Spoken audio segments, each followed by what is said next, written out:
கிறிஸ்துவுக்குள் அன்பானவர்களே, உங்கள் யாவரையும் ஆண்டவரும் அருமை இரட்சகருமாகிய இயேசு கிறிஸ்துவின் இனிய நாமத்தில் நான் மீண்டுமாய் உங்களை வாழ்த்தி வரவேற்கிறேன். இந்த நாளிலும் நாம் தினம் ஒரு உவமை என்ற தலைப்பின் கீழாக தியானித்து வருகிறோம். அப்படியாய் இந்த நாளிலும் ஒரு உவமையை குறித்து நாம் தியானிக்கும்படியாக அழைக்கப்பட்டிருக்கிறோம். அந்த உவமை என்னவென்று நாம் பார்க்கிற பொழுது, ஆகாயத்து பறவைகளை குறித்ததான ஒரு உவமையாக அது இருக்கிறது. பிரியமானவர்களே, இந்த ஆகாயத்து பறவைகளை குறித்த இந்த உவமை எங்கே இருக்கிறது என்று நாம் பார்க்கிற பொழுது, மத்தேயு 6ஆம் அதிகாரம் 26ஆம் வசனத்திலே இது இருக்கிறதை நாம் பார்க்கிறோம். அந்த வசனத்தை நான் வாசிக்கிறேன்.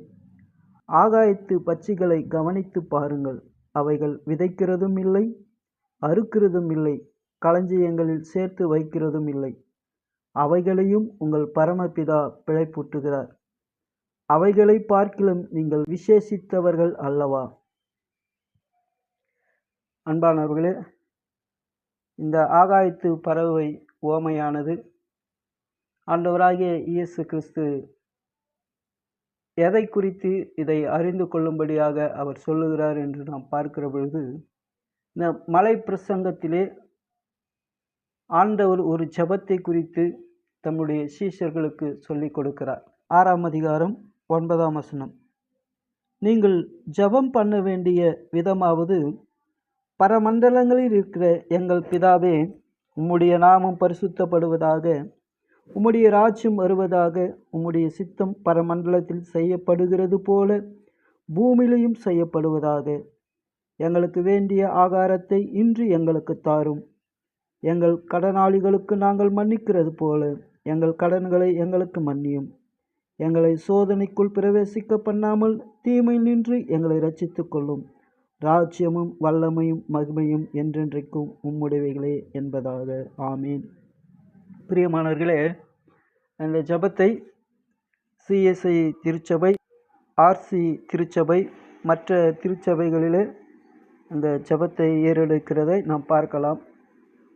பல பிரிவு சபைகளிலே இந்த ஜெபத்தை அவர்கள் ஏறெடுக்கிறார்களா இல்லையா தெரியவில்லை. அநேக சபைகளிலே இதை சொல்லுவது கிடையாது. ஆனால் RC சபை, CSI சபை போன்றவைகளில் இந்த ஜெபத்தை ஏறெடுக்கிறதை நாம் பார்க்கலாம். பிரியமானவர்களே, இந்த ஜெபத்திலே 11ஆம் வசனத்திலே ஆண்டவர் சொல்லுகிறார், எங்களுக்கு வேண்டிய ஆகாரத்தை இன்று எங்களுக்கு தாரும் என்று தம்முடைய சீஷர்களுக்கு ஆண்டவர் இந்த ஜெபத்திலே, உங்களுடைய தேவைகளை நீங்கள் ஆண்டவரிடத்திலே கேட்க வேண்டும் என்று ஆண்டவர் சொல்லுகிறார். அதுவும் எப்படி என்று சொன்னால், அனுதின தேவைகளை அனுதினமும் பெற்றுக்கொள்ளும்படியாக கேட்க வேண்டும் என்று சொல்லுகிறார். ஏன் என்று சொன்னால், உலக மக்கள் இந்த உலகத்திலே தங்களுக்கு பொக்கிஷங்களை சேர்த்து வைக்கிறவர்களாக அவர்கள் வாழ்கிறார்கள். நாளைய தினத்தை குறித்து கவலைப்படுகிறவர்களாக அவர்கள் வாழ்கிறார்கள். அவர்கள் தேவனுடைய மகிமையை மறந்துவிட்டு அவர்கள் தங்களாக இந்த உலகத்திலே வாழ அவர்கள் முயற்சி செய்கிறார்கள். பரலோக ராஜ்யத்திற்குரியதை அவர்கள் தேடாமல் இந்த பூலோகத்திற்குரியதை அவர்கள் தேடுகிறார்கள். அதைத்தான் ஆண்டவர் 19ஆம் வசனத்தில் சொல்லுகிறார், பூமியில் உங்களுக்கு பொக்கிஷங்களை சேர்த்து வைக்க வேண்டாம். இங்கே பூச்சியும் துருவும் அவைகளை கெடுக்கும், இங்கே திருடனும் கன்னமிட்டு திருடுவான். பரலோகத்திலே உங்களுக்கு பொக்கிஷங்களை சேர்த்து வையுங்கள். அங்கே பூச்சியாவது துருவாவது கெடுப்பதும் இல்லை, அங்கே திருடர் கன்னமிட்டு திருடுவதும் இல்லை. உங்கள் பொக்கிஷம் எங்கே இருக்கிறதோ அங்கே உங்கள் இருதயமும் இருக்கும் என்று சொல்லுகிறார். நம்முடைய தேவையை நாம் ஆண்டவரிடத்திலிருந்து எதிர்பார்க்கிறவர்களாக இருக்க வேண்டும்.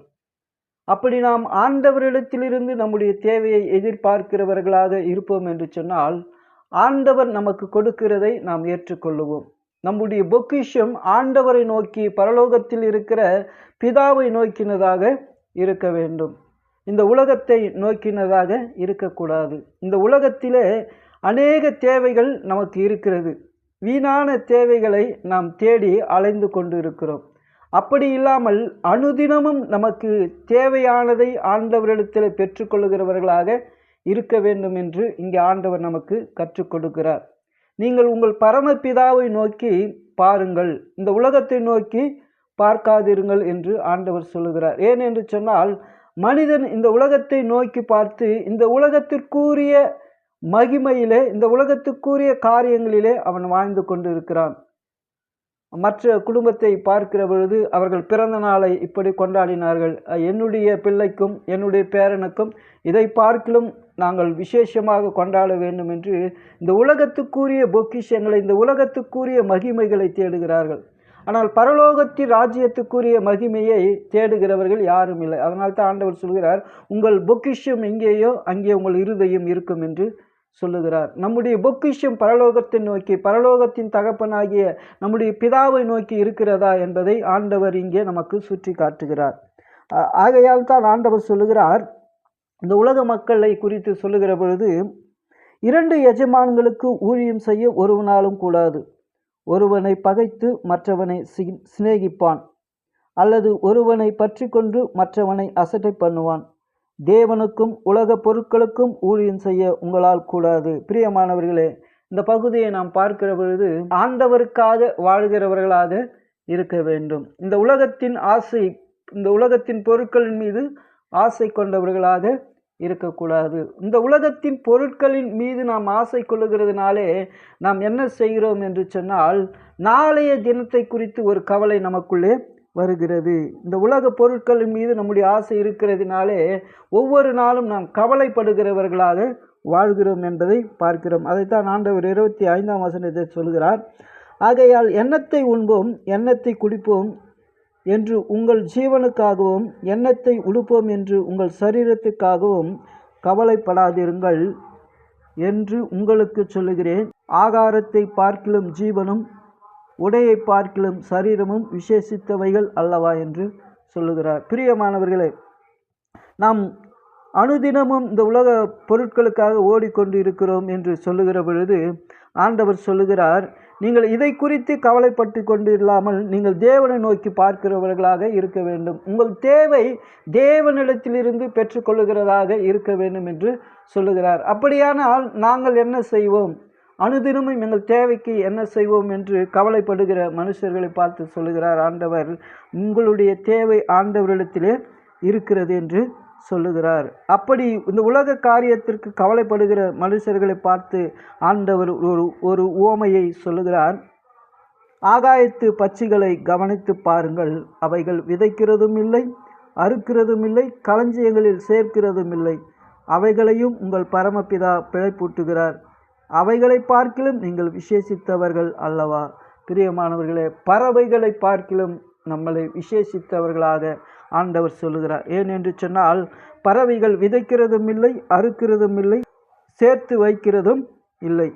ஆனால் அவைகளுக்கே ஆண்டவர் பிழைப்பூட்டுகிற பொழுது இங்கே ஆண்டவர் அருமையாக சொல்லுகிறார், அவைகளையும் உங்கள் பரமபிதா பிழைப்பூட்டுகிறார்.